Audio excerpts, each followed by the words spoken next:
Dhaka premier লিগের একটি match খেলতে বাংলাদেশ ক্রীড়া প্রতিষ্ঠান বা বিকেএসপিতে অবস্থান করছিলেন জাতীয় দলের সাবেক অধিনায়ক তামিম ইকবাল। ম্যাচ চলাকালে সেখানেই গুরুতর অসুস্থ হয়ে পড়েন তিনি, এমনকি তাকে নেওয়া হয় লাইফ সাপোর্টে। সোমবার দুপুরে বিকেএসপিতে শাহিনপুকুরের সাথে মোহামেডানের খেলায় ফিল্ডিং করছিলেন তামিম। এক পর্যায়ে বুকে তীব্র ব্যথা অনুভব করতে থাকেন তিনি। বিকেএসপিতে তামিমকে দেওয়া হয় প্রাথমিক চিকিৎসা। অবস্থার উন্নতি না হয় স্থানীয় হাসপাতালে স্থানান্তর করা হয় তাকে। এক পর্যায়ে অবস্থার কিঞ্চিত অবনতি হলে তাকে নেওয়া হয় লাইফ সাপোর্টে। বর্তমানে সাভারের ফজিলাতুন্নেসা হাসপাতালে ভর্তি রয়েছেন তামিম।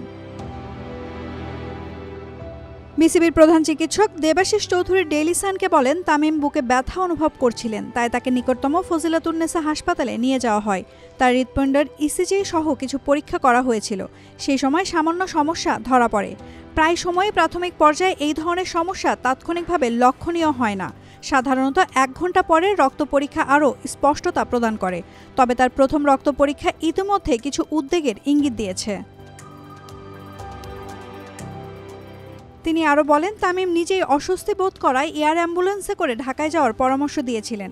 সে কারণেই বিকেএসপি মাঠে একটি এয়ার অ্যাম্বুলেন্স ডাকা হয়েছিল। হাসপাতাল থেকে বিকেএসপিতে ফেরার পথে আবার ব্যথা শুরু হয়, ফলে তাকে দ্বিতীয়বার হাসপাতালে নেওয়া হয়। এরপর জানা যায় যে তার তীব্র হার্ট অ্যাটাক হয়েছে। দেবাশিস চৌধুরী ডেইলি সানকে আরও বলেন, বর্তমানে তামিম পর্যবেক্ষণে আছেন। আমরা হাসপাতালে যাচ্ছি এবং আরও আপডেট পরে জানানো হবে। সবশেষ খবর অনুযায়ী এনজিওগ্রাম করিয়ে তামিমের হার্টে রিং পরানো হয়েছে। বর্তমানে তিনি নিবিড় পর্যবেক্ষণে আছেন। নাওমিন নাসরিন, ডেইলি সান।